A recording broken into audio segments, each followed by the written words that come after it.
ক্লাসটা আমি নিয়েছিলাম সেখানে নার্ভ আর নিউরো ইম্পালসের সেটারই আমি কন্টিনিউয়েশনটা করব, কারণ আগের ক্লাসে কিছুটা অংশ ইউনিট 2 এর বাকি ছিল। তো সেইখান থেকে আমি যদি আজকে ধরি তাহলে খুব একটা বেশি কিছু আমাদের বাকি নেই, কারণ আমি নিউরো ট্রান্সমিটার সম্বন্ধে ছোট করে সমস্তই বলেছিলাম, যেমন ডোপামিন, সেরিটোনিন, তারপরে গাবা, এন্ডরফিনস, এই সমস্ত যে নিউরো ট্রান্সমিটার গুলো রয়েছে আমাদের ব্রেন এবং স্পাইনাল কর্ডের মধ্যে, সেগুলোর কি কি কাজ এবং সেগুলো যদি বেশি বা কম যদি সেই ফ্লুইডটা হয় তাহলে আমাদের কি কি অসুবিধে শরীরে, সেগুলো সম্বন্ধে আমি আগের দিন বলেছিলাম। কিন্তু ওটারই সঙ্গে দুটো অংশ বাকি আছে, সেটা হচ্ছে ডোপামিন বা এই ডোপামিন হাইপোথিসিস যেটা, হ্যাঁ, সেটাকে আমরা একটা বলতে পারি যে সিজোফ্রেনিয়া, যে ভয়াবহ সাইকোটিক যে রোগটা আমরা দেখতে পাই, হ্যাঁ, যেখানে মানসিক কিছু ব্যবহারিক এবং শারীরিক অবশ্যই একটা পরিবর্তন দেখা যায়, এবং কোনো কোনো ক্ষেত্রে সেটা হয়তো নাও সারতে পারে, সারা জীবন ধরেও হয়তো ওষুধ খেয়ে যেতে হতে পারে। তো এই সিজোফ্রেনিয়াটা কিন্তু মেইনলি আমরা দেখব যে ডোপামিন হাইপোথিসিসের তার যে সিক্রিশনটা শরীরে হচ্ছে, হ্যাঁ, তার একটু কিছু কম বেশিতে কিন্তু এই ডোপামিনের যে ঘাটতি হচ্ছে, সেইখানে আমরা দেখতে পাবো সিজোফ্রেনিয়ার রোগটা কিন্তু হচ্ছে। তাহলে এই ডোপামিন হাইপোথিসিসটা যদি আমরা দেখি তাহলে দেখবো এই সিজোফ্রেনিয়া রোগের মানে বেশিরভাগ ক্ষেত্রেই অন্তত 80 থেকে 85% কিন্তু এই ডোপামিন সাইন্যাপসের যে সিক্রিশনটা, সেটার এক্সেস অ্যাক্টিভিটি হচ্ছে, খুব বেশি পরিমাণে সেই ডোপামিনটার রয়েছে বলে সেখানে এই সিজোফ্রেনিয়ার অসুখটা দেখা যাচ্ছে। বিভিন্ন রকম রিসার্চ হয়েছে এই ব্যাপারে এবং তাতে ধরা পড়েছে যে এই যে সিজোফ্রেনিয়া রোগ, তার যে হ্যালুসিনেশন বা ইলিউশন যে জায়গাটা রয়েছে, যেখানে হয়তো কোনো কিছু নেই কিন্তু সেই ব্যক্তি মনে করছে যে এমন কিছু একটা জিনিস সেখানে রয়েছে, কিন্তু অন্য ব্যক্তিরা যখন সেটা দেখছেন তখন দেখছেন না, সেটা সম্পূর্ণ ভ্রান্তি, সেখানে আর কিছু নেই। তো সেই জায়গায় এই যে হ্যালুসিনেশন অথবা ইলিউশন, এটা কিন্তু এই ডোপামিনের এক্সেস হওয়াতে এই সিজোফ্রেনিয়া যে দুটো মেইন যে অসুখ যেটাকে আমরা বলি, সেই দুটো কিন্তু এই সিজোফ্রেনিয়া একটা খুব বড় দিক, যেটা কিন্তু এই ডোপামিন সিক্রিশনটা যদি এক্সেস হয় তখন কিন্তু আমরা এটা দেখতে পাই। তাহলে এর জন্য বিভিন্ন ওষুধেরও ব্যবস্থা করা হয়েছে এবং সেই ওষুধও কিন্তু এই ডোপামিনের রিসেপ্টরটাকে আস্তে আস্তে কমিয়ে দেয়, এবং কমিয়ে দিলে সেই ব্যক্তি কিছুটা এই যে ভ্রান্তিকর যে চিন্তাধারা, হ্যালুসিনেশন বা ইলিউশন, এর থেকে সে কিছুটা হলেও মুক্তি পায়। তাহলে দেখলাম এই ডোপামিনের একটু কম বেশিতে শরীরে কত বড় একটা অসুবিধে মানুষ পাচ্ছে। তাহলে এই বিভিন্ন রকমের বাজারে এই সিজোফ্রেনিয়ার যে সমস্ত ওষুধ বা ড্রাগস আমরা পাই, তার মধ্যে কিন্তু অ্যাম্ফেটামিন, কোকেন, এইরকম ধরনের নানান রকম সাইকোটিক যে সিমটমস গুলো আমরা দেখা যায়, সেইগুলোর ওষুধ ব্যবহারিক ক্ষেত্রে দেখা যায়, যেটাতে কিনা এই ডোপামিনের এক্সেস যে ফ্লুইডটা, সেটাকে আস্তে আস্তে কমিয়ে ফেলার সাহায্য করে। আর এই ধরনের ওষুধ কিন্তু আবার কিছু অ্যাক্টিভিটি বা কিছু কার্যকারিতা এই ডোপামিন সাইন্যাপসের কিছু বাড়ায়। তাহলে কিছু ক্ষেত্রে সেই সিক্রিশনটা কমিয়ে তার এই হ্যালুসিনেশন ইলিউশনটা থেকে সে মুক্তি পাচ্ছে, আবার কোনো কোনো ক্ষেত্রে সেটা হয়তো একটু পরিমাণে বাড়ানো যেতে পারে এই বিভিন্ন ড্রাগস বা ওষুধের সাহায্যে। এবার আসছি এই যে ডোপামিন যে হাইপোথিসিস রয়েছে, এখানে গ্লুটামেট হাইপোথিসিস হচ্ছে একটা বিশাল বড় জায়গা নিয়েছে সিজোফ্রেনিয়া। কেন না, এই ডোপামিন কিন্তু আসলে ইনহিবিট করে এই যে গ্লুটামেট সেল, যেটা ব্রেনের একটা বড় জায়গা যেখানে কিন্তু এই স্টিমিউলেশনটা তৈরি হচ্ছে। তাহলে আমরা দেখতে পাবো যে এই যে এফেক্ট, এই যে ডোপামিনের যে বাড়ানো, যে গ্লুটামেটের অংশটা ডিক্রিজ করা এবং কোনো কোনো জায়গায় সেটাকে ইনক্রিজ করা বা কোনো সাইকোটিক ডিসঅর্ডারের কারণ হিসেবে সেটা যখন দাঁড়াচ্ছে, তখন সেটা খুব বড় একটা জায়গা নিচ্ছে। সেটা তাহলে আমরা দেখলাম এই ডোপামিন বা নিউরোট্রান্সমিটার, যেটা আমরা আগে ক্লাসে আলোচনা করছিলাম, সেই নিউরোট্রান্সমিটারের একটা বড় অংশ হচ্ছে ডোপামিন, এবং এই ডোপামিনের একটু কম বেশিতে কিন্তু এই সিজোফ্রেনিয়া রোগটা হচ্ছে। এবার আসবো এই যে নিউরোপ্লাস্টিসিটি, মানে আমার পরের স্লাইডে আসি, যেখানে এই যে ডোপামিনের অনুমানের পরে পরের স্লাইডে যাই,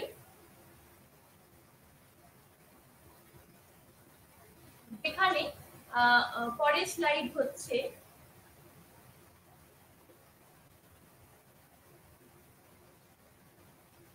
হাতে রয়েছে নিউরোপ্লাস্টিসিটি বা নিউরাল ডিজেনারেশন অথবা নিউরাল রিজেনারেশন অথবা নিউরাল রিঅর্গানাইজেশন আর রিকভারি। এর মধ্যে আমরা দেখতে পাবো যে এই যে নিউরোপ্লাস্টিসিটি বলতে আমরা কি বুঝি। নিউরোপ্লাস্টিসিটি কথাটা কিন্তু অনেক বড়। সেখানে আমরা এই ম্যাচিওর ব্রেন, যেটা কনস্ট্যান্টলি আমাদের চেঞ্জ করছে, নতুন নতুন জিনিসকে অ্যাডাপ্ট করছে আমাদের পারিপার্শ্বিক এনভায়রনমেন্ট থেকে, হ্যাঁ, এবং এই যে যোগ্যতাটা ব্রেনের, সেইটাকে বলা হচ্ছে নিউরোপ্লাস্টিসিটি। এবার এই নিউরোপ্লাস্টিসিটি আবার অনেক কাজে কিন্তু সাহায্য করে।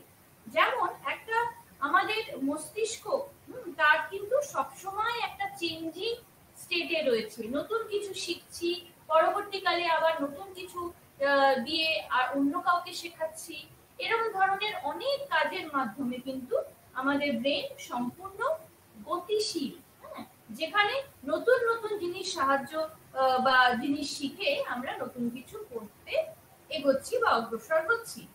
তাহলে এই যে নিউরাল যে অ্যাক্টিভিটি বা এই যে কমপ্লেক্স যে চেঞ্জেস, এটা কিন্তু এই নিউরোপ্লাস্টিসিটির একটু অসুবিধে যদি থাকে, তাহলে কিন্তু কোনো ট্রমা বা কোনো ডিপ্রেশন বা কোনো মানসিক স্ট্রোক অথবা ব্রেন টিউমার, এরকম ধরনের নানান কিন্তু অসুবিধে এই নিউরোট্রান্সমিটারের যদি যদি কোনো অসুবিধে দেখা যায়, তাহলে এখানে ধরা পড়ে। এবারে বলি যে এই যে নিউরোপ্লাস্টিসিটির মধ্যে আবার কতগুলো ভাগ আছে, যেমন নিউরোজেনিসিস। নিউরোজেনিসিসটা কি?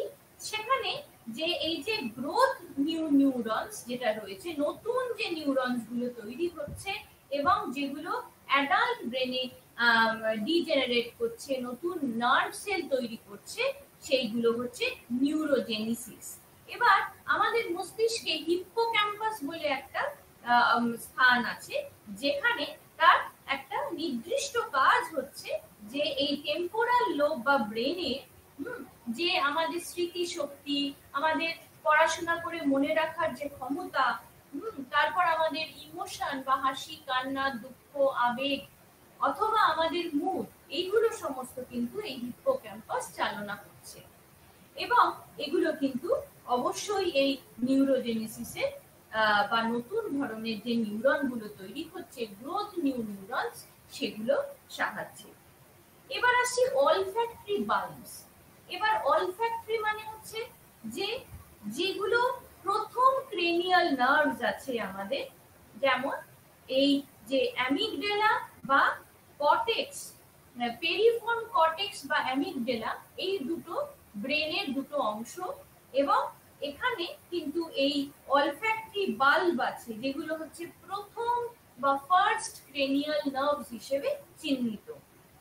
এবার এই ডায়েট আর এনরিচড এনভায়রনমেন্ট, আমরা যে খাদ্য খাচ্ছি এবং আমাদের পারিপার্শ্বিক যে সব জায়গা থেকে যা যা হচ্ছে, সেগুলো কিন্তু আমরা এই নিউরোট্রান্সমিটারের সাহায্যেই কিন্তু করতে পারছি।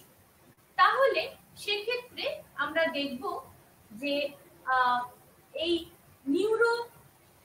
রিজেনারেশন সম্বন্ধে তাহলে আমরা জানলাম এই নিউরোপ্লাস্টিসিটির একটা খুব গুরুত্বপূর্ণ জায়গা হচ্ছে ডিজেনারেশন বা নতুন নতুন ছোট ছোট নিউরনকে তৈরি করানো, এবং তার সাহায্যে যা নতুন শিখছি সেগুলো আরো পরিবর্তন হচ্ছে। এবার এই এটার পরে আসবো আমরা নিউরাল ডিজেনারেশন। ডিজেনারেশন কথাটার অর্থ হচ্ছে যে নতুন যে একটা ডেভেলপমেন্ট বা একটা গতি, যেমন কোন রকম ওখানে অনেক সেলসের আমরা খবর পাই, যেমন হচ্ছে গ্লায়াল সেলস, যেটা কিনা একটা ডিজেনারেটিং নিউরনস হিসেবে চিহ্নিত। আর এই যে প্রসেস বা এই যে ডিজিজের যে যে ঘটনাগুলো যে ঘটছে এগুলো কিন্তু অবশ্যই নিউরাল ডিজেনারেশন হিসেবে খ্যাত।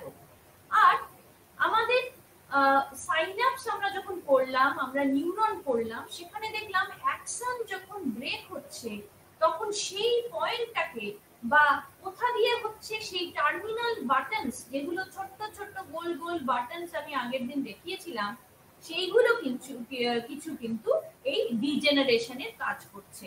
যেমন অ্যান্টিগ্রোথ ডিজেনারেশন এটাকে বলা হচ্ছে, যেখানে ছোট ছোট নিউরন সেই সাইন্যাপস গুলো ভেঙে যাচ্ছে।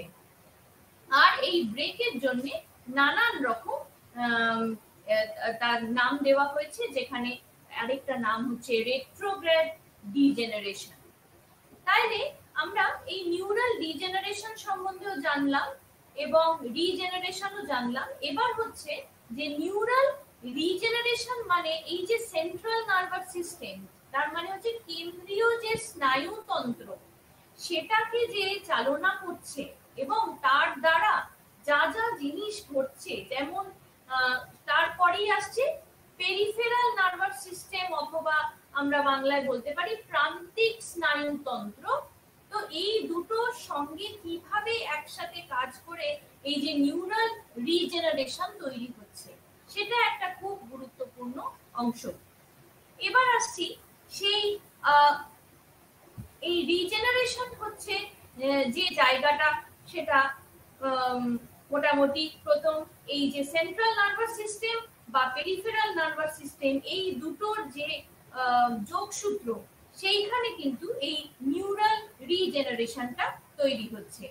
এইবার আমরা আসবো কোল্যাটারাল স্প্রাউটস, বা যেটা কিনা ম্যাচিওরিটি বা গ্রোথের সময় এই নিউরাল রিজেনারেশনটা দেখা যায়, যেখানে ছোট ছোট নতুন নিউরন তৈরি হচ্ছে এবং নতুন কিছু কাজের মাধ্যমে তার শরীরে বৃদ্ধি পাচ্ছে এবং সে অনেক কিছু কাজ শিখতে পারছে। এরপর আসছি নিউরাল রিঅর্গানাইজেশন।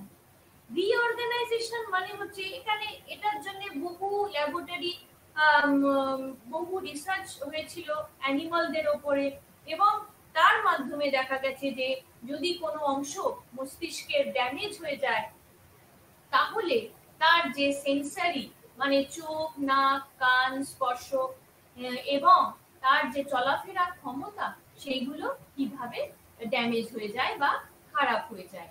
তাইলে এরকম নানান রকম রিসার্চ হয়েছিল, যেমন কাস কলিগস ইন 1990 সালে, বা পন্স অ্যান্ড কলিগস 1991 সালে, বা সেন্স বা ডোনাল্ড 1990 সালে। এরা অনেকভাবে এই কর্টিক্যাল রিঅর্গানাইজেশন নিয়ে অনেক রকম ল্যাবরেটরি অ্যানিমালস এর উপরে রিসার্চ করেছিলেন, এবং তারা দেখেছেন যে এই অ্যাডাল্ট যে প্রাপ্তবয়স্ক যে ম্যামেলিয়ান রয়েছে, তাদের কিন্তু এই ব্রেন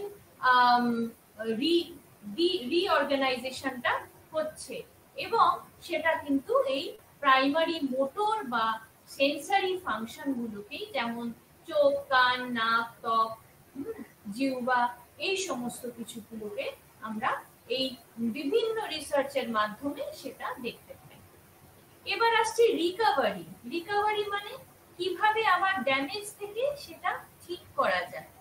তো যদি কোনো ব্রেনের অংশ কোনো রকম অ্যাক্সিডেন্ট বা ট্রমা বা অনেক কিছু ঘটনার পরে বা কোনো অপারেশনের পরেও যদি কোনো রকম ড্যামেজ হয়, তাহলে সেক্ষেত্রে দেখতে হবে এই কগনিটিভ যে এক্সপেরিমেন্ট গুলো করা হয়েছে ব্রেনের, সেটা কোন জায়গা ব্রেনের অংশটা ড্যামেজ হলে কোন জায়গাটা সেখানে নষ্ট হয়ে যাচ্ছে সেটা কিন্তু খুব গুরুত্বপূর্ণ। এবার আসছি পরের অংশে, যেটা হচ্ছে কগনিটিভ রিজার্ভ। এবার কগনিটিভ রিজার্ভ মানে হচ্ছে যে এমন একটা জায়গা যেখানে এই যে আমাদের ইন্টেলিজেন্স বা বুদ্ধি বা কগনিটিভ, যেমন পারসেপশন বা চিন্তা শক্তি, এই সমস্ত কিছুকে যে চালনা করছে সেই জায়গাটা কিন্তু হচ্ছে এই কগনিটিভ রিজার্ভের অংশ। এবং এই কগনিটিভ আর যে ফিজিক্যাল যে এক্সারসাইজ, যেমন চলাফেরা, কোনো রকম মোটর অ্যাক্টিভিটি যেগুলোকে আমরা বলে থাকি, সেগুলো কিন্তু এই সাহায্য করে এই নার্ভাস সিস্টেম যদি ড্যামেজ হয়ে যায় তখন সেটার আবার রিকভারির ক্ষেত্রে সেগুলো আবার সাহায্য করে। কোনো স্ট্রোক পেশেন্টেও দেখবো আমরা এইরকম প্রবলেম দেখা যায়।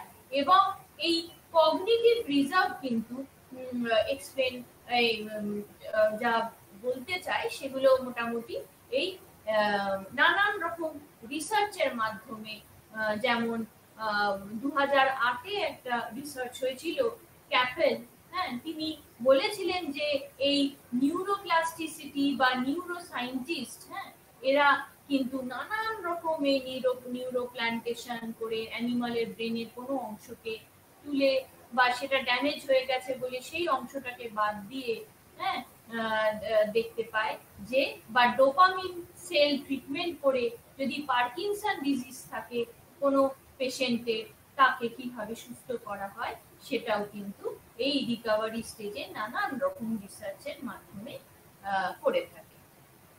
এইবার এই অংশটা আমরা এইভাবে এখানেই শেষ করলাম যে রিকভারি বা নিউরোপ্লাস্টিসিটি বা রিঅর্গানাইজেশন, এই সমস্তগুলো কিভাবে নার্ভ বা নিউরাল ইম্পালসে সাহায্য করে। এবার পরের অংশতে যাব, যেখানে ব্লক 2-তে, যেখানে আমরা নার্ভাস সিস্টেমের প্রথম যে গুরুত্বপূর্ণ অংশ সেটা হচ্ছে দ্য সেন্ট্রাল নার্ভাস সিস্টেম, অথবা যেটাকে বলা হয় কেন্দ্রীয় স্নায়ুতন্ত্র। তো সেই জায়গাটা আমরা দেখতে গেলে প্রথমেই বলবো যে কিভাবে এই আমি আমার পরের স্লাইডে যাই। যাই হোক, পরের স্লাইডটা মিলছে না এই মাত্র।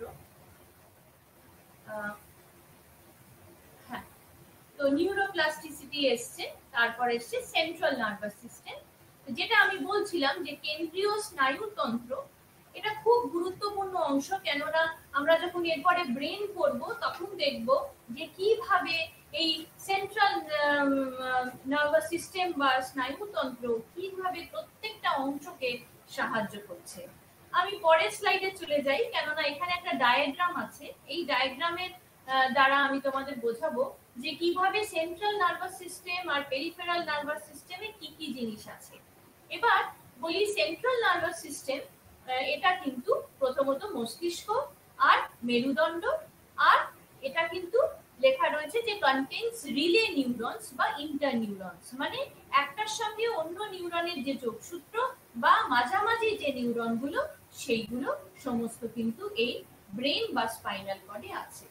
তাহলে আমরা এই অংশে পড়ব এই স্পাইনাল কর্ড আর ব্রেন, এবং তারপরের অংশে পড়ব এই যে পেরিফেরাল নার্ভাস সিস্টেম, যেটা কিন্তু কম্পোজড অফ বা যার মধ্যে রয়েছে ক্রেনিয়াল নার্ভ, স্পাইনাল নার্ভ আর পেরিফেরাল নার্ভ।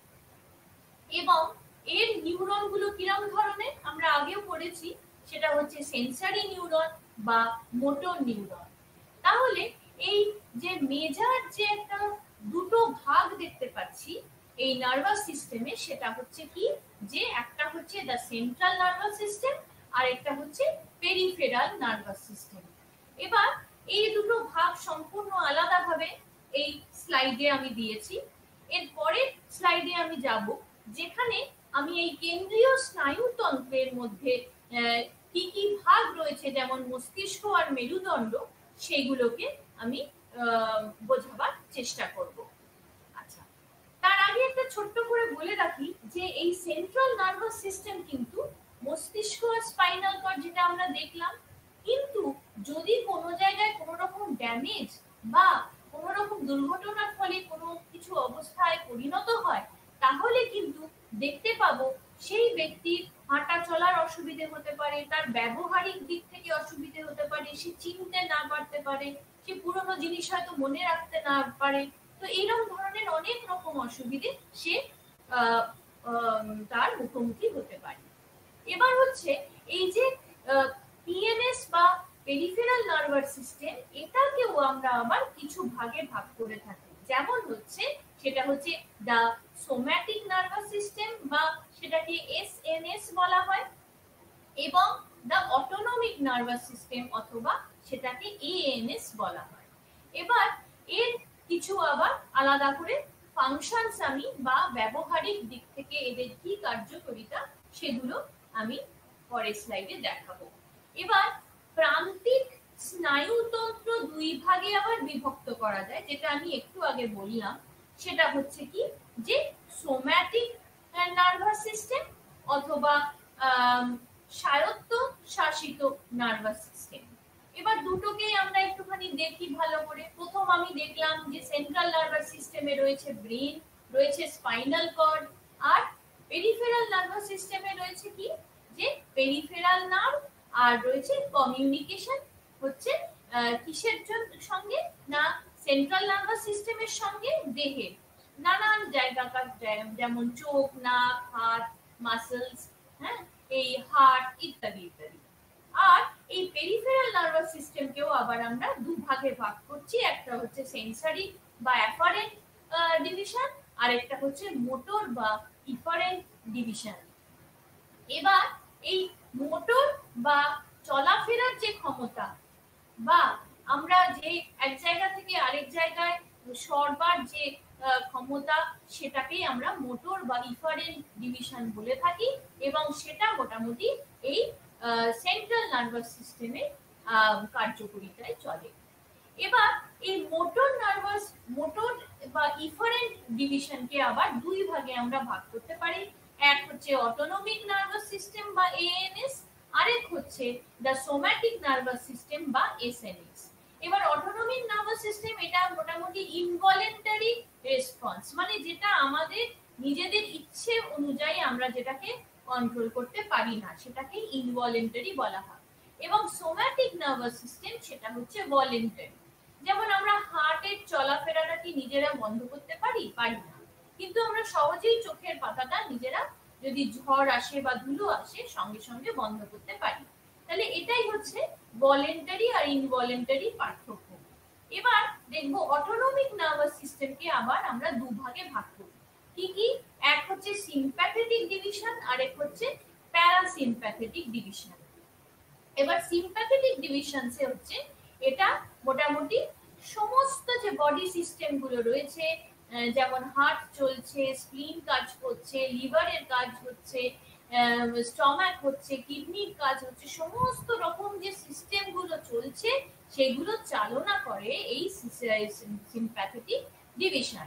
এবং এটা কিন্তু বাইরে থেকে যদি কোনো ভাইরাস বা ব্যাকটেরিয়া অ্যাটাক করে, তাহলে কিন্তু এই সিম্প্যাথেটিক ডিভিশন দৌড়ে গিয়ে সেটাকে রক্ষা করার, শরীরটাকে রক্ষা করার বা সেই ব্যাকটেরিয়া বা ভাইরাসের সঙ্গে যুদ্ধ করার সেই শক্তিটা সে দেয়। এবার আসছে প্যারাসিম্প্যাথেটিক ডিভিশন। এই প্যারাসিম্প্যাথেটিক ডিভিশন হচ্ছে এটা হচ্ছে কনজার্ভস এনার্জি। এখানে অনেক শক্তি বা অনেক এনার্জি গুলো স্টোর থাকে, এবং সেই এনার্জি গুলো এই প্যারাসিম্প্যাথেটিক ডিভিশন দিতে থাকে। এবং রেস্ট আর ডাইজেস্ট রেসপন্সটা, যেমন আমরা যখন খুব দুর্বল হয়ে যাই বা টায়ার্ড হয়ে যাই সারা দিন ধরে কোনো পরিশ্রম করে, তখন আমরা কি চাই? তখন আমরা একটু ঘুমোতে চাই। কেন চাই? কারণ আমাদের ওই রেস্টটা শরীরের প্রয়োজন আছে। পরবর্তী কাজটা যাতে ভালো করে করতে পারি, আমরা ওইটুকু রেস্ট নিতে চাই। তো এই জায়গাটাও কিন্তু এই প্যারাসিম্প্যাথেটিক ডিভিশন আমাদের দেখছে। এবং আমাদের যে এই হজম শক্তি, আমরা কিছু খেলাম সেটা সঙ্গে সঙ্গে পাকস্থলীতে গিয়ে হজম হলো, কতটা হলো কি হলো না, এই দিকটাও কিন্তু এই প্যারাসিম্প্যাথেটিক ডিভিশন খেয়াল রাখে বা লক্ষ্য রাখে। তাহলে আমরা এটা একটা মোটামুটি পুরো সম্পূর্ণ একটা স্কিম্যাটিক একটা রিপ্রেজেন্টেশন দেখলাম, নার্ভাস সিস্টেমের বিভিন্ন ভাগগুলোকে বুঝলাম কোনটার পরে কোনটা হবে। এবার আমি পরের অংশে যাই, পরের স্লাইডে, যেখানে আমি এটা একটু আগে যেটা বললাম, যেমন সেন্ট্রাল নার্ভাস সিস্টেম বা পেরিফেরাল নার্ভাস সিস্টেম, তার থেকে পেরিফেরাল নার্ভাস সিস্টেমে আবার, সেন্ট্রাল নার্ভাস সিস্টেমে তো ব্রেন আর স্পাইনাল কর্ড আছেই আমরা দেখলাম, আর পেরিফেরাল নার্ভাস সিস্টেমে রয়েছে যে স্পাইনাল আর ক্রেনিয়াল নার্ভ আর communication between the CNS and the body, মানে সেন্ট্রাল নার্ভাস সিস্টেমের সঙ্গে তার শরীরের যে যোগসূত্র সেগুলো কিন্তু এই পেরিফেরাল নার্ভাস সিস্টেম দেখে। আর এই পেরিফেরাল নার্ভাস সিস্টেমকেও আবার আমরা দুভাগে ভাগ করেছি, আর মোটরকেও দুভাগে ভাগ করেছি, এবং অটোনমিককেও আমরা আবার দুভাগে ভাগটা এখানে দেখিয়েছি। তাহলে এইটা যদি আমরা এই ডায়াগ্রামটা ভালো করে মনে রাখতে পারি, তাহলে মোটামুটি আমরা সেন্ট্রাল নার্ভাস সিস্টেমের প্রত্যেকটা ভাগগুলোকে সম্পূর্ণ আলাদা আলাদা ভাবে বুঝতে পারবো, এবং তার কি কি কাজ সেটাও কিন্তু আমরা আস্তে আস্তে বুঝতে পারবো।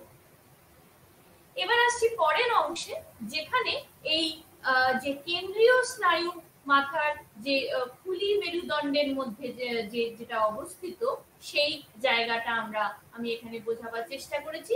যেমন হচ্ছে যে প্রথম হচ্ছে ব্রেন আর স্পাইনাল কর্ড। এবার ব্রেন যে মস্তিষ্ক, সেটা কোথায় অবস্থিত? সেটা আমাদের একটা স্কালের মধ্যে, একটা হাড়ের একটা গোলাকার অংশ, মস্তিষ্ক হচ্ছে তার মধ্যে অবস্থিত, তাই তো? তাহলে সেটাই হচ্ছে আমাদের ব্রেন। এবার এই ব্রেনের মধ্যে আবার কতগুলো জিনিস বা আলাদা আলাদা করে আমরা দেখতে পাবো, যেমন মেনিনজেস। মেনিনজটা কি? সেটা হচ্ছে একটা খুব ডেলিকেট একটা স্ট্রাকচার, খুব নরম একটা একটা স্ট্রাকচার বা জিনিস, যেটা কিন্তু এই শক্ত গোলাকার যে স্কালের যে বোনটা বা হাড়, সেটা কিন্তু ধরে রেখেছে, ঠিক আছে? তাহলে সেইটাকে বলছে মেনিনজ। এবার এই মেনিনজটাকে আবার তিন ভাগে আমরা ভাগ করতে পারি। খুব পাতলা সরু মেমব্রেন দিয়ে সেই বা টিস্যু দিয়ে এই মেনিনজটাকে কিন্তু ভাগ করা যায় তিন ভাগে। কি কি? যেমন এক হচ্ছে সেটাকে বলে ডুরা ম্যাটার, আরেক হচ্ছে সেটাকে বলা হয় যে আর্কনয়েড মেমব্রেন, আর পিয়া ম্যাটার। তাহলে এই তিনটে খুব নরম পাতলা মেমব্রেন হচ্ছে এই মেনিনজের তিনটে ভাগ। এবং সেটা কিন্তু তার কাজ কি? তাহলে তার কাজ হচ্ছে এই সমস্ত জিনিসগুলোকে রক্ষা করা, বাইরের কোনো যাতে আঘাত না লাগে, বা অন্য কোনো ফ্লুইডস যদি সেখানে প্রবেশ করে তাহলে সেক্ষেত্রে তার অসুবিধাজনক পরিস্থিতি হবে। তো সেই কারণে এই তিনটে মেমব্রেন সেটাকে রক্ষা করছে। এবং এই যে প্রোটেক্টিভ যে মেকানিজম যেটা রয়েছে, সেটা কিন্তু একটা, তার কোনো রং নেই, সেটাকে ইংরেজিতে বলা হয় কালারলেস ফ্লুইড, বা বাংলায় বলা হতে পারে একটা তরল পদার্থ যার কোনো রকম রং নেই, কিন্তু সেটাকে বলা হচ্ছে যে সেরিব্রো স্পাইনাল ফ্লুইড। এবং সেটা কিন্তু এই সেন্ট্রাল ক্যানেল থেকে স্পাইনাল কর্ডের সেন্ট্রাল ভেন্ট্রিকলের পর্যন্ত যে হলো যে অংশটা বা যে সুড়ঙ্গর মতো যে জায়গাটা, সেইখানে এটা প্রোটেক্ট করে বা আবরণের মতো সাহায্য করে। ঠিক যেন মনে হয় একটা বালিশের মতো সেই ব্রেন বা মস্তিষ্ক বা মেরুদণ্ডকে ধরে রেখেছে। তাহলে যে পেশেন্টরা এই সেরিব্রো স্পাইনাল ফ্লুইডের কোনো অংশ যদি ড্যামেজ হয়ে থাকে বা ড্রেন হয়ে থাকে, তাহলে তার অত্যন্ত হেডেক বা মাথা ব্যথা হবে, অথবা প্রচন্ড সে জার্ক অনুভূতি সে পাবে, তার মনে হবে যেন মাথায় কোনো কিছু ভারী জিনিস দিয়ে কেউ আঘাত করছে ভিতরে, অথবা তার যদি কোনো রকম টিউমার থেকে থাকে, তাহলেও কিন্তু সেই ফ্লুইডটা বা সেই তরল পদার্থটা গিয়ে সেখানে ভেন্ট্রিকেলে একটা বড় জায়গা তার কার্যকারিতা থেকে বাধা সৃষ্টি করবে। আর সেই জায়গাটাকে হচ্ছে বলা হচ্ছে হাইড্রোসিফ্যালাস। সেই জায়গাটা হচ্ছে হাইড্রোসিফ্যালাস। আর এটা কিন্তু মোটামুটি কোনো কিওর করা যেতে পারে যদি সে জায়গায় যদি কোনো ব্রেন টিউমার দেখা দেয়, তাহলে সেই জায়গাটা অপারেট করা যেতে পারে, কিন্তু সেটা কতটা সাকসেসফুল হবে সেটা এখনো কিন্তু বলা সম্ভব নয়। কিন্তু অবশ্যই সেই জায়গাটাকে বাদ দেওয়া যেতেই পারে। তাহলে আমরা হাইড্রোসেফালাসের কাজটা জানতে পারলাম। তাহলে টিউমার হলেও সেই টিউমারটা যদি সেই জায়গা থেকে আমরা সরিয়ে দিই বা রিমুভ করি বা অপারেট করি, তাহলেও কিন্তু আমরা সেই জায়গাটাকে মুক্ত করতে পারবো টিউমার ছাড়া। এবং এই ব্রেন যেটা ইন্টিগ্রেট করছে বা বা যে সমস্ত ইনপুট, যথা আমরা যেটা চোখ দিয়ে দেখছি, যেটা কান দিয়ে শুনছি বা খাচ্ছি বা আমাদের স্পর্শ লাগছে, এই যে সেন্সারি এই নানান রকম যে জিনিসগুলো, সেগুলোর যে অনুভূতিগুলো, সেগুলোও কিন্তু আমরা এই হাইড্রোসিফিলাসের দ্বারা আমরা পাচ্ছি। আর এই মস্তিষ্ক মোটামুটি আমাদের ইনপুট করছে বা দিচ্ছে এই যে সেন্সারি রিসেপ্টর গুলো কিভাবে কাজ করবে, কোনটা কখন কি আমাদের ব্যবহারিক পরিবর্তন হবে, এইগুলো সম্পূর্ণ চালনা করছে।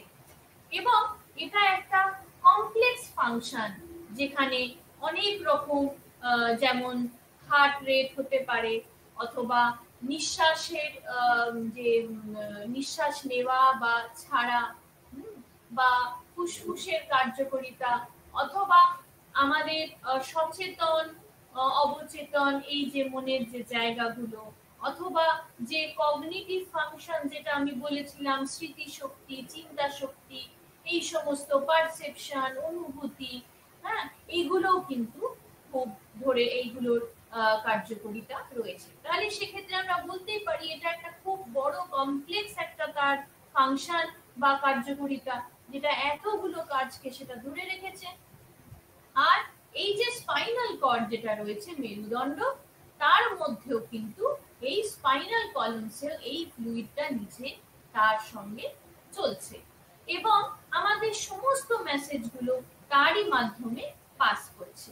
এবার আসছে পরের অংশ, যেখানে আমরা মেরুদণ্ডকে খুব ভালোভাবে বা খুব ভিভিডলি বা সমস্তগুলো পার্টগুলো এক এক করে দেখে আমরা করব। আমি পরের স্লাইডে যাই, যেখানে আমি যে illustration of spine that forms an S shape, S এর মতো যে একটা শেপ রয়েছে, সেই স্পাইনাল কর্ড কিন্তু কখনো সোজা নয় বা মেরুদণ্ড সোজা নয়। কেন নয় না, ঠিক সেটা একটা এস এর মতো আমরা এই ছবিতে দেখতেই পাচ্ছি, যেখানে ওপরে রয়েছে দা সার্ভিকাল, নিচে রয়েছে থোরাসিক আর লাম্বার কোমরের দিকটা, আর একেবারে নিচের দিকে হচ্ছে দা স্যাক্রাল বা একদম নিচে যেখানে টেল বোনের মতো রয়েছে, সেই অংশটা হচ্ছে কোকিক্স। তাহলে এই ডায়াগ্রামে আমরা দেখতে পেলাম যে স্পাইনাল কর্ড কোনটা, কোনগুলো হচ্ছে ভার্টিব্রা একটার পর একটা জুড়ে রেখেছে, তারপর কোনটা হচ্ছে কোনাস মেডুলারিস, মাঝখানের যে ছাড়া অংশটা গোলাপি সেইটা, তারপর হচ্ছে ডিস্ক, যেখানে স্পন্ডোলিসিস বলে যে রোগটা হয়ে থাকে, যেখানে প্রচন্ড কোমরে বা অসহ্য যন্ত্রণা সহ্য করে যে পেশেন্টরা, সেখানেও এই ডিস্কের যদি কোনো রকম পরিবর্তন ঘটে, তাহলে কিন্তু এই ধরনের ব্যথাগুলো পেশেন্ট অনুভব করে।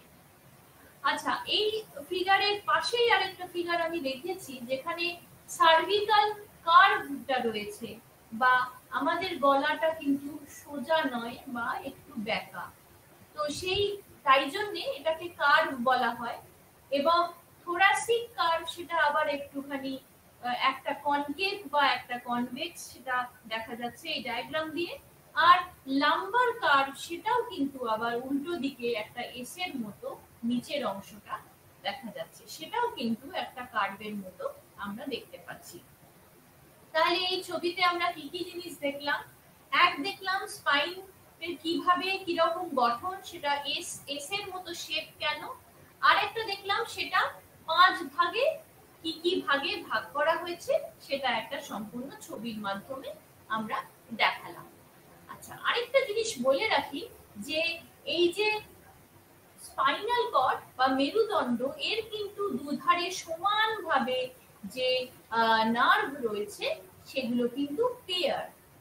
যেমন যদি 31টা নার্ভ থাকে, যেমন স্পাইনাল নার্ভস কিন্তু স্পাইনাল কর্ডে 31 বার মানে 31 জায়গায় বা বিভিন্ন জায়গায় সেটা জুড়ে রয়েছে, এবং সেটা কিন্তু পেয়ারের মতো, যেমন বাঁ দিকে আছে তেমনি আবার ডান দিকে আছে, মানে লেফট স্পাইনের সঙ্গে অ্যাটাচ করা রয়েছে বা জোড়া রয়েছে, এবং রাইটের সঙ্গেও সেটা জোড়া রয়েছে।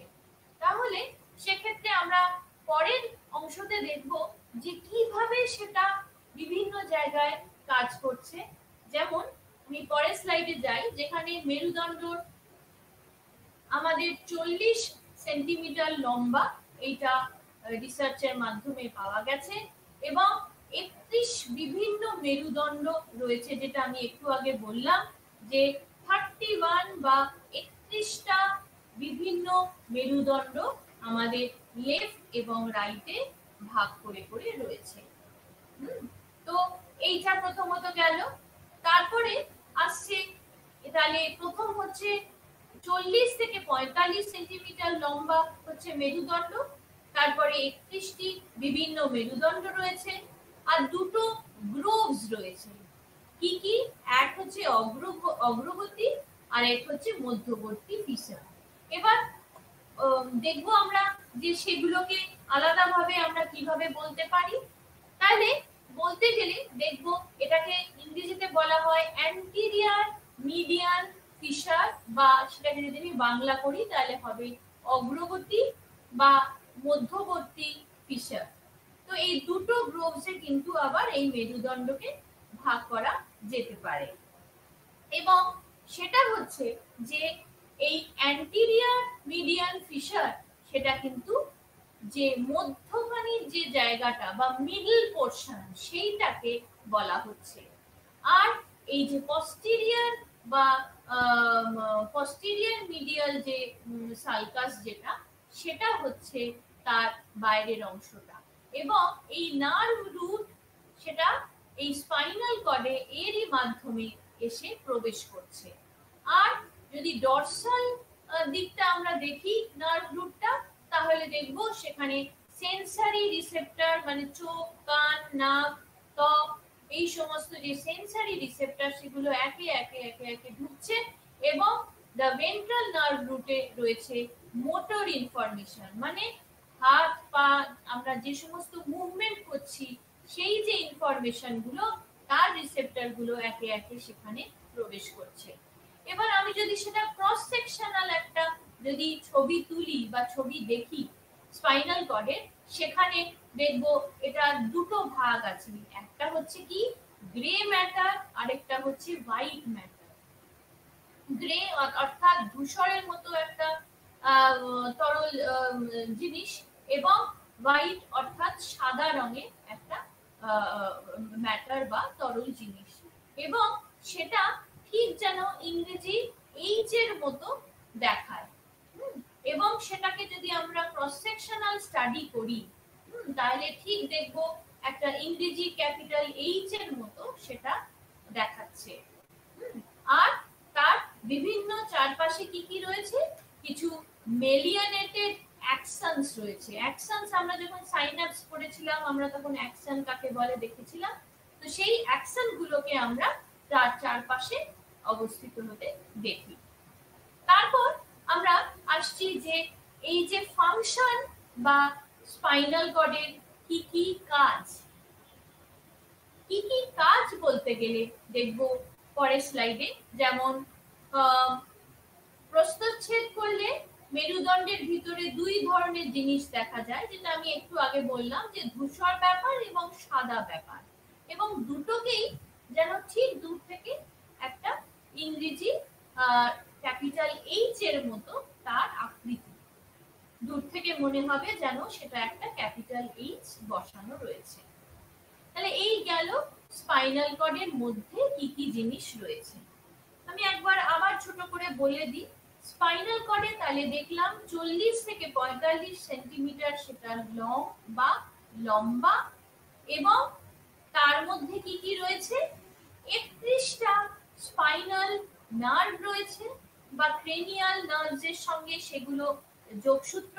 কিভাবে না, বাঁ দিকে একটা পেয়ার, ডান দিকে একটা পেয়ার, ঠিক আছে। এবং আমি ছবির মাধ্যমে দেখালাম যে স্পাইনাল কর্ডের শেপ কিন্তু একটা এস এর মতো, কোনো জায়গায় কনকেভ, কোনো জায়গায় কনভেক্স রয়েছে, এবং কোন জায়গায় কিরকম ভাবে সেই শেপটা নেমেছে আমি আমার ডায়াগ্রামের মাধ্যমে বা ছবির মাধ্যমে সেটাও দেখালাম। তারপরে আরেকটা জিনিস আমরা দেখলাম, যেখানে এই যে লাম্বার রিজিয়ন যেটা দেখলাম বা সার্ভিক্যাল রিজিয়ন দেখলাম, যে দুটো জায়গা দেখলাম, এক হচ্ছে লাম্বার আর এক হচ্ছে সার্ভিক্যাল। দুটোই কিন্তু স্ট্রেট নয়, দুটোই কিন্তু সামান্য একটু কার্ভের মতো, এবং এটা কিন্তু এই ভার্টিব্রার পুরো ধারে রয়েছে বা মুড়ে রেখেছে বা সারাউন্ড জায়গায় রয়েছে। আর এতে কিন্তু দুটো ডিপ যে গ্রোভস রয়েছে, গ্রোভস যেটাকে বলা হয়, সেটা হচ্ছে এক হচ্ছে দ্য অ্যান্টিরিয়ার মিডিয়ান ফিশার, আরেক হচ্ছে পস্টিরিয়ার মিডিয়ান সালকাস। এই দুটো ভাগে আমরা এই দুটোকে ভাগ করতে পারি, যেখানে তার রুট কিন্তু, তার নার্ভ রুট হচ্ছে কি, যে স্পাইনাল কর্ড। সেই স্পাইনাল কর্ড থেকেই কিন্তু ফার্স্টে স্টার্ট হচ্ছে। এরপর আসছে, যদি ডরসাল নার্ভ রুট আমরা দেখি, তাহলে দেখব সেটা কিন্তু মোটামুটি এই যে সেন্সরি রিসেপ্টর সেইগুলোকে ধরতে সাহায্য করে, এবং স্পাইনাল কর্ড আর ভেন্ট্রাল নার্ভ রুটের মধ্যে যে সমস্ত চলাফেরার ক্ষমতা বা মোটর যে ইনফরমেশন গুলো, সেগুলোকে পাস করা বা নিয়ে যাওয়ার জন্য সাহায্য করে। এবার আমি যদি স্পাইনাল কর্ডটাকে একটা ক্রস সেকশনাল স্টাডি করি, একটা মাঝখান থেকে কেটে যদি নিচে দেখি, তাহলে সেটার আকৃতিটা কিরকম হবে, একটা ক্যাপিটাল এইচ এর মতো হবে, এবং সেখানে দেখব আবার দুটো ম্যাটার রয়েছে বা ধূসর ব্যাপার আর সাদা ব্যাপার। একটাকে ইংরেজিতে আমরা বলে থাকি গ্রে ম্যাটার আর হোয়াইট ম্যাটার। তো এই দুটো জিনিস কিন্তু আমরা ওই ক্রস সেকশনাল যদি ভিউটা দেখি বা ওই রকম ভাবে যদি আমরা স্পাইনাল কর্ডটাকে দেখি, তাহলে দেখব এই দুটো অংশে কিন্তু স্পাইনাল কর্ডটাকে ভাগ করা যাচ্ছে, এবং সেই জায়গাটা একটা মেলিয়ানেটেড অ্যাকশন দ্বারা সম্পূর্ণ রক্ষা করছে, এই মেলিয়ানেটেড অ্যাকশন, এবং যেটা এই হোয়াইট ম্যাটার বা গ্রে ম্যাটারকে অন্য কিছুর সাথে একত্র হতে দিচ্ছে না বা আলাদা করে রেখেছে। তাহলে এই গেল মেরুদণ্ডের বিভিন্ন ভাগ এবং কোনটা কোন জায়গায় অবস্থিত। এইবার আসছে আমার পরের স্লাইডে, যেখানে মেরুদণ্ড কার্যকারিতাটা আমরা দেখব। সেখানে প্রথমেই বলবো যে এই স্পাইনাল কর্ড হচ্ছে যে কোনো সিম্পল যে রিফ্লেক্স গুলো চলছে, সেগুলো সমস্ত কিন্তু এই স্পাইনাল কর্ডের দ্বারাই কিন্তু হচ্ছে। যেমন একটা নিউরন যদি এই স্পাইনাল কর্ডের মধ্যে বিভিন্ন রকমের, যদি বাইরে খুব ঠান্ডা থাকে, তাহলে আমাদের কেন শীত করে, আমাদের সঙ্গে সঙ্গে এই স্পাইনাল কর্ডের যে সমস্ত স্পাইনাল নার্ভস গুলো রয়েছে, সেগুলো সঙ্গে সঙ্গে ইনফরমেশন ব্রেনে পাঠায় যে বাইরের টেম্পারেচার শরীরের টেম্পারেচারের থেকে অনেকটা কম। তখনই কিন্তু আমাদের কাঁপুনি দেয় বা শীত করে, আমরা উলেন গার্মেন্ট পরি, আমরা গরম জামা, উলের জামা পরে থাকি।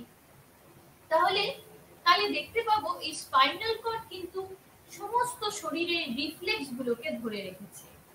আর এই নিউরন আর স্পাইনাল কর্ড কিন্তু সম্পূর্ণভাবে রেসপন্সিবল। কেন না, কারণ কোনো রকম ইনফরমেশন কিন্তু এদের ছাড়া হয় না শরীরে। যদি শরীরে কোনো রকম অসুবিধে এই মেরুদণ্ড বা মস্তিষ্কে দেখা যায়, তাহলে তার ব্যবহারিক, শারীরিক সমস্ত দিকটা কিন্তু ওলট পালট হয়ে যায়। তাহলে স্পাইনাল কর্ড কত গুরুত্বপূর্ণ আমরা সেটা দেখলাম।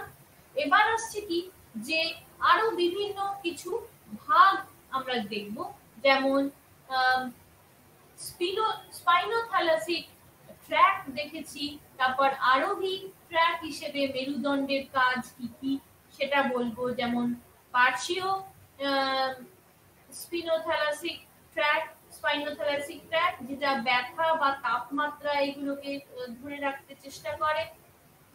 তাইলে এটার আগে আমি একটু ছোট্ট করে বলে দিই যে স্পাইনাল কর্ড তাহলে আমরা দেখলাম যে কোনো রকম ইনফরমেশন বা কখন কি হচ্ছে সব খবরাখবর ব্রেনে কিন্তু সঙ্গে সঙ্গে পাঠিয়ে দিচ্ছে এই স্পাইনাল কর্ড। এবার স্পাইনাল কর্ডের আবার কতগুলো জায়গা, বিভিন্ন জায়গার মধ্যে কিছু ট্র্যাক আমরা পড়বো, যেমন প্রথম আমরা পড়বো যে এটা একটা ইন্টিগ্রেট করছে কি না ইনফরমেশন, যে খবরাখবর গুলো পাঠাচ্ছে শরীরে বা শরীর থেকে ব্রেনে, এই দুটো দিকই কিন্তু স্পাইনাল কর্ড করে যাচ্ছে। এবং এর সাহায্যে যে কোনো রিফ্লেক্স যে অ্যাকশন গুলো আমরা করতে পারছি সেগুলো হতে পারে কিছু অ্যাসেন্ডিং বা কিছু ডিসেন্ডিং, মানে ছোট থেকে বড় বা বড় থেকে ছোট, সেই ট্র্যাক গুলোকে ধরে ধরে এই স্পাইনাল কর্ড একটার পর একটা খবরাখবর পাঠিয়ে চলেছে। এবার আসবো যে এই স্পাইনাল কর্ডের মধ্যে কিছু ছোট ছোট গোলাকার পুটলির মতো বান্ডল অফ নার্ভস আছে, বা পুটলির মতো কিছু নার্ভস আছে যেগুলোকে ট্র্যাক বলা হয়। ট্র্যাক এর বাংলাও কিন্তু ট্র্যাকই বলা হয়। এর ট্র্যাকের সম্পূর্ণ বাংলা সেরকম ভাবে হয় না। তো এই ট্র্যাক হচ্ছে ছোট্ট ছোট্ট পুটলির মতো বা বান্ডেল অফ নার্ভস যেটাকে বলা হয় ইংরেজিতে, সেইগুলো হচ্ছে ট্র্যাক। এবার এই ট্র্যাক আবার তার বিভিন্ন কিছু কার্যকারিতা আছে, যেমন স্পাইনোথ্যালমিক ট্র্যাক, এটা এক রকমের নার্ভের পুটলি যেটা কিন্তু সব অ্যাকশন গুলো তার সেল বডিজ এবং নিউরনের মধ্যে রয়েছে স্পাইনাল কর্ডে, এবং সেটা কোথায় গিয়ে শেষ হচ্ছে না ব্রেনের থ্যালামাস রিজিয়নে বা থ্যালামাসের যে জায়গা সেই জায়গায় গিয়ে সেটা শেষ হচ্ছে। আর এই ট্র্যাকের কিন্তু কিছু দায়িত্ব আছে, কি কি, যেমন সেন্সরি ফাংশন গুলোকে ধরে রাখে, তার কার্যকারিতা গুলো, যেমন কেউ যদি স্পর্শ করে, টাচ, পেন, কোনো জায়গায় যদি ব্যথা লাগে সেটা, বা টেম্পারেচার, বাইরে খুব গরম অথবা ঠান্ডা, এই জায়গাটা, এই অনুভূতি, সূক্ষ্ম অনুভূতি গুলো কিন্তু এই জায়গাটা সাহায্যে হয়। আরেকটা হচ্ছে যে মেজর অ্যাসেন্ডিং ট্র্যাক বা স্পাইনাল কর্ড, যেখানে এই স্পাইনাল কর্ডের যে অ্যাসেন্ডিং ট্র্যাক, যেমন হচ্ছে তার গুরুত্বপূর্ণ একটা কার্যকারিতা হচ্ছে দ্য ল্যাটারাল স্পাইনোথ্যালমিক ট্র্যাক, যেটাকে আমরা বলে থাকি। এবার তার কাজ কি আছে সেটা দেখি, সেটা হচ্ছে এক হচ্ছে ব্যথা অনুভব করা, আরেক হচ্ছে শীত বা গরম যে তাপমাত্রা, যেটা টেম্পারেচার, অথবা টাচ, কোন টাচটা ব্যথাজনক, কোন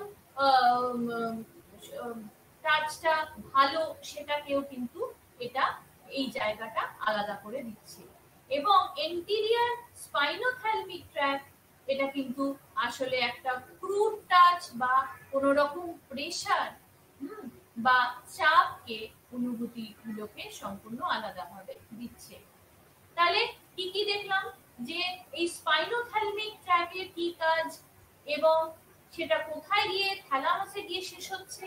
তারপরে আমরা দেখলাম কি, যে এই অ্যাসেন্ডিং ট্র্যাক যেটা স্পাইনাল কর্ডে রয়েছে, তার হচ্ছে ল্যাটারাল স্পাইনোথ্যালমিক ট্র্যাক একটা অংশ, যার জায়গা হচ্ছে ব্যথা বা তাপমাত্রা অনুভব করা। আরেক হচ্ছে তার মেজর অ্যাসেন্ডিং ট্র্যাক হচ্ছে দ্য স্পাইনাল কর্ড, যেখানে তার মূল কাজ হচ্ছে যে ব্যথা, তাপমাত্রা বা স্পর্শ, এগুলোকে আলাদাভাবে চিহ্নিত করা। আর এন্টিরিয়র স্পাইনোথ্যালমিক ট্র্যাক হচ্ছে কোন রকম প্রেসার বা টাচকে আলাদাভাবে বোঝানোর জন্য এই জায়গাটা খুব গুরুত্বপূর্ণ অংশ হিসেবে কাজ করে। আর ফেসিকিউল গ্রাসিলিস বলে আরেকটা জায়গা আছে, সেটা সম্পূর্ণ যে আমাদের স্পর্শকে অনুভব করে, আর কনশাস কাইনেস্থেসিয়া হিসেবেও আমরা সেটাকে বলতে পারি। এবং অ্যান্টেরিয়র আর পোস্টেরিয়র স্পাইনো সেরিবেলার ট্র্যাকও আমরা বলতে পারি। তার কি কাজ? সেটা হচ্ছে যে সচেতন অবস্থা নয়, বরং সচেতন অবস্থার ঠিক আগে যে সাবকনশিয়াস মাইন্ড যেটা আমরা বলি, তার কাইনেস্থেসিয়া বা সেই অংশগুলোকে এটা রক্ষা করে। তারপর আসছে এই ডিসেন্ডিং, আমরা তো এতক্ষণ অ্যাসেন্ডিং ট্র্যাক গুলো বললাম, যেমন ছোট থেকে বড়। এবার আসবো উল্টো দিকে বা ডিসেন্ডিং ট্র্যাক গুলোকে দেখবো, যেমন হচ্ছে ল্যাটারাল আর অ্যান্টেরিয়র কর্টিকোস্পাইনাল ট্র্যাক, ল্যাটারাল আর অ্যান্টেরিয়র কর্টিকোস্পাইনাল ট্র্যাক। অথবা দেখব যে কি কি ধরনের তার কাজ, যেমন হচ্ছে ভলেন্টারি মাসকিউলার মুভমেন্ট, মাসেলসের যেগুলো চলাফেরা করার ক্ষমতা, সেই মাসকিউলার ফাংশন গুলো বা মোটর ফাংশন, এই সমস্তগুলোকে ধরে রাখছে।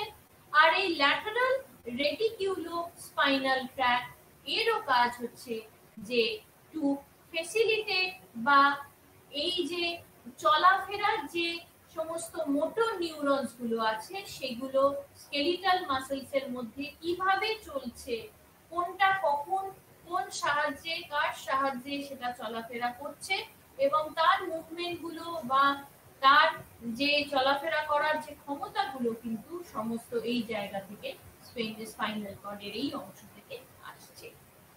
এরপর আসছি দা রিউব্রো স্পাইনাল ট্র্যাক, সেটা কিন্তু সাহায্য করছে বডি কোঅর্ডিনেশন, বা আমরা কোন পশ্চারে বসবো, আমরা কখনো সোজা, আমরা সবসময় সোজা হয়ে থাকি, মানে গ্র্যাভিটেশনাল ফোর্সের উল্টো দিকে আমরা সোজা হয়ে বসি। এই পশ্চারের ক্ষমতাও কিন্তু, যে অসুস্থ ব্যক্তি যার এই ধরনের কোনো অসুবিধে হয়েছে, সে কিন্তু সোজা হয়ে বসতে পারবে না, সে তখন বিছানায় শোবে। তখন তাহলে বুঝতে হবে তার পশ্চারের কোনো রকম অসুবিধে হচ্ছে, তাহলে সেটা কিন্তু রিউব্রোস্পাইনাল ট্র্যাক কিন্তু পরিচালনা করে। এরপর আসছি স্পাইনাল কর্ড কিন্তু আবার অনেক জায়গায় এই রিফ্লেক্স সেন্টার হিসেবেও কাজ করছে। যেমন কোন রকম রিফ্লেক্স আর্ট যেটা চলছে শরীরে, যেমন সেন্সরি কিছু ইম্পালস সঙ্গে সঙ্গে আমরা বাইরের এনভায়রনমেন্ট থেকে পাচ্ছি, বা আউটগোয়িং কিছু মোটর ইম্পালস পাচ্ছি, কেউ হয়তো জোরে খুব ধাক্কা দিল, তখন আমি কি করব, তখন কোন পজিশনে গেলে আমি নিজেকে রক্ষা করব, এই জায়গাগুলো সমস্ত কিন্তু এই স্পাইনাল কর্ডের এই বিভিন্ন জায়গাগুলো এই সেন্সরি ইম্পালস গুলো সঙ্গে সঙ্গে ব্রেনে পাঠিয়ে দিচ্ছে, এবং আমরা কিভাবে নিজেদেরকে রক্ষা করব তারও জায়গাগুলো বলে দেওয়ার চেষ্টা করছে। এবং কিছু যেমন আমি বলি, যদি কিছু ইম্পর্টেন্ট বা খুব গুরুত্বপূর্ণ কিছু কার্যকারিতা, যেমন হচ্ছে ব্রেনের সঙ্গে ইনফরমেশন বা খবর পৌঁছে দেওয়া, অথবা কিছু দায়িত্বপূর্ণ কাজ এই সেন্সরি মোটরের অথবা পশ্চারের, আমরা যে সোজা হয়ে বসতে পারি তার যে ক্ষমতা শক্তি, সেইটাও স্পাইনাল কর্ডের দ্বারাই কিন্তু সম্ভব।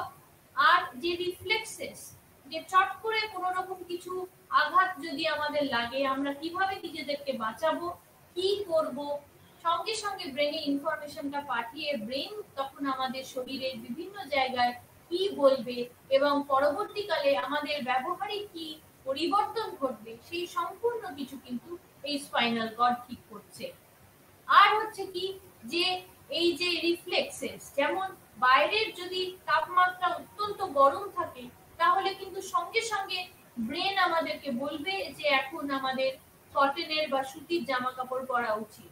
এবং যদি বাইরের তাপমাত্রা খুব ঠান্ডা থাকে, তাহলেও কিন্তু ব্রেন আমাদেরকে সঙ্গে সঙ্গে বলে যে আমাদের এই পরিস্থিতিতে কিরম ধরনের জামা কাপড় আমাদের পরা উচিত।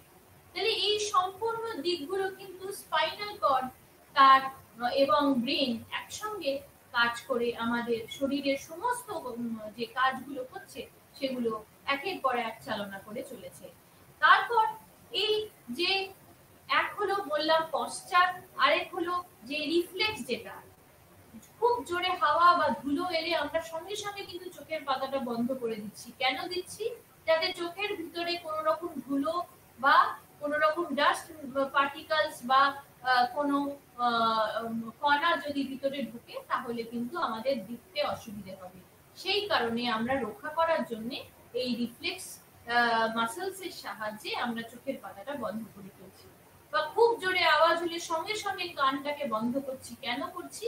কারণ আমাদের কানটা যেন বাইরের জোরে আওয়াজটা যেন কোনো রকম ক্ষতি না হয় বা আমাদের যেন কোনো রকম কষ্ট না হয়। সেটা কিন্তু সঙ্গে সঙ্গে স্পাইনাল কর্ড ব্রেনকে সেটা পাঠিয়ে দিচ্ছে সেই খবরটা যে বাইরে একটা অত্যন্ত জোরে আওয়াজ হচ্ছে, যেটা কিন্তু কানের পক্ষে খুবই ক্ষতিকারক। এরকম নানান রকম রিফ্লেক্সেস সে কিভাবে চলছে এবং কোনটা কখন কিরম ভাবে বন্ধ হবে সেইগুলো খবরাখবর কিন্তু স্পাইনাল কর্ড থেকে ব্রেনে পৌঁছে দিচ্ছে। আরেকটা হচ্ছে যে যে স্টিমিউলি গুলো, যে উদ্দীপক গুলো সঙ্গে সঙ্গে শরীরের বিভিন্ন জায়গায় হয়তো স্কিনে বা অন্য কোনো সেন্সরি নার্ভে অন্য কোনো অর্গানে হয়তো হচ্ছে, এবং সেগুলোর তক্ষুনি আমরা কি করতে পারি, হ্যাঁ, সেটারও কিন্তু একইভাবে সাহায্য কিন্তু এই স্পাইনাল কর্ড খুব তাড়াতাড়ি তার খবর পাঠিয়ে কিন্তু আমাদের শরীরটা রক্ষা করছে। এবং মস্তিষ্ক ঠিক সেই সঙ্গে কি কি করা উচিত একেবারে একটু সময় নষ্ট না করে সে সেই খবরটাকে আবার স্পাইনাল কর্ডের এই জায়গাগুলো দিয়ে পাস করে শরীরের বিভিন্ন অংশে সঙ্গে সঙ্গে পাঠাচ্ছে এবং তার মাধ্যমে আমরা তখন আমাদের কি করা উচিত বা কি কি রিফ্লেক্সের মাধ্যমে আমাদের শরীরের কোন অংশকে আমরা রক্ষা করতে পারবো বা কি করতে পারবো সেই বুদ্ধির দিকটা বা ইন্টেলিজেন্সের দ্বারা আমরা সঙ্গে সঙ্গে তখন সেই কাজটা করতে সক্ষম হচ্ছি। তো এইভাবে শরীরের এই সেন্ট্রাল নার্ভাস সিস্টেমে স্পাইনাল কর্ড বা স্পাইনাল কর্ডের এই সমস্ত জায়গা যেগুলো আমরা দেখলাম, আর পেরিফেরাল নার্ভাস সিস্টেমে দেখলাম যে আমরা পরের অংশে যাব ব্রেন।